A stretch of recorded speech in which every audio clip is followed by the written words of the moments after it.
And welcome to Earthling Cinema. I am your host, garyx Wormuloid. This week's artifact is The Purge, starring 9-time X Games gold medalist Tony Hawk. The film takes place on Earth in the 21st century, when apparently things got so bad with Doritos tacos and Snapchat and shit, that the government decided it would be an improvement to legalize murder. Not all the time, of course, that would be crazy. Just one day a year, and not even a full day, half a day. That's almost less than not doing it at all. Our protagonist is James Sandin, the best damn home security salesman this side of the Mississippi Ocean. He's living the American dream, a beautiful home, a nondescript wife, and kids who treat him with semi-hostile indifference. Okay.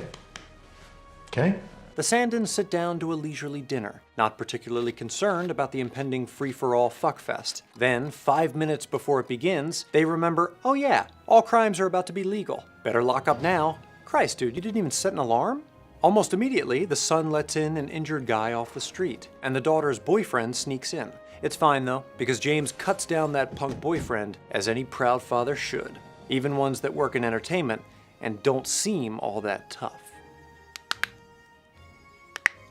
Anyway, just when you think the movie is going to end after 30 minutes, a gang of rascally teens shows up wearing masks on their faces and guns on their hands. They're hunting that injured homeless man for sport, you see, and they want to finish him off real bad. You failed to deliver the homeless swine! They tell James to hand him over, or else they'll come inside and purge all over the place, which is not great news because James's security system is a piece of shit. The Sandins beat up the injured guy for a while and tie him up with duct tape. The Milky Way galaxy's favorite tape. He's gonna break this tape! But their heart isn't in it. They decide that just like philosopher Thomas Petty, they can't do him like that. The teens break into their house and destroy everything, but also occasionally stop to watch the family in silent contemplation. This confusingly bipolar strategy allows the Sandins to off a few of them, but not before the leader kills James with a knifey to the tum-tum. The neighbors show up and wipe out the rest of the teens, but now they want to kill the Sandins too, because they're some Stepford-ass dillholes. That's when the homeless guy decides to come back into the movie and save the day. Mrs. Sandin refuses to kill the neighbors because at this point, she's riding the Tom Petty wave pretty hard. The purge ends and the homeless guy heads back, well, not home, but somewhere good, probably. The Purge posits that the human psyche contained a light side and a dark side. Tie them up, we'll kill them right here. Just like the Jedi hobbits from Star Trek. The film highlights this duality with certain images, such as the white and blue bouquets displayed by Purge supporters, and Charlie's half-charred nightmare machine. March 21st, the date on which the Purge occurs, was frequently the date of Earth's vernal equinox, when day and night were exactly the same length. It's also Karen's birthday. But no one needs to get her any gifts or anything. The opportunity to work here is gift enough.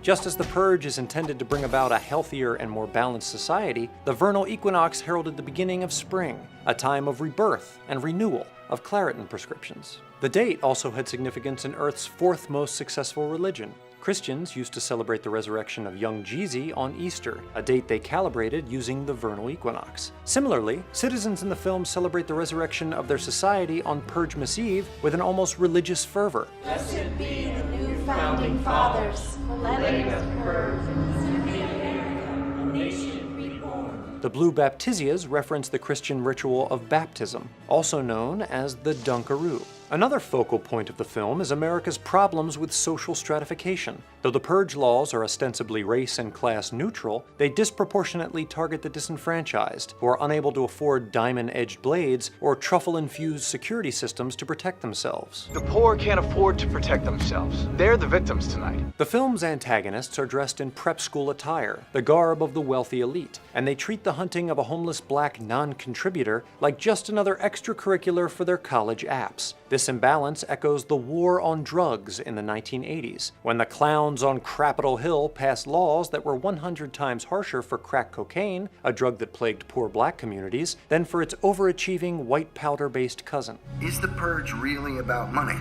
Either way, crime is down. The economy is flourishing. The Purge suggests that engaging in and consuming violence will relieve a person's desire to go bananas. B-A-N-A-N-A-Z? However, it quickly undermines that premise, concluding that doing so will simply desensitize people and beget even more violence. American streets will be running red tonight when people release the beast in record numbers. Mr. Kelly! Brutal images of murder are juxtaposed with boring old classical music, underlining the idea that violence has ceased to shock and horrify, and in fact, might put you to sleep because it's so freaking boring. In Purge World, humans watch the grotesquerie on TV for entertainment, much as they watch their balls drop on New Year's Eve. We're just gonna lock down, watch some Purge events, nothing special. In a sense, The Purge, a violent film in its own right, is a criticism of its own damn self, as it provides an opportunity for the viewer to release some aggression by watching a good old-fashioned bloodbath. And in analyzing The Purge, I have perpetuated the cycle once more. Whoops! For Earthling Cinema, I'm garyx Wormuloid. Lock your doors. Hello, Earth enthusiasts. Craving more movie explorations? Click on this sticker to visit Wisecrack's channel page, where you can find your next video to watch and subscribe. Still feeling the film fuzzies? Click here to visit our friend MatPat over at the Film Theorists. MatPat is the master of overanalyzing characters and diving deep into the science and lore of your favorite movies. While you're there, check out MatPat's video on the Blair Witch Project, where he argues there was a mysterious killer in the film, but it's not who you might think. Ooh. So visit the Film Theorists here, watch a video or two, subscribe, and tell them Wisecrack sent you.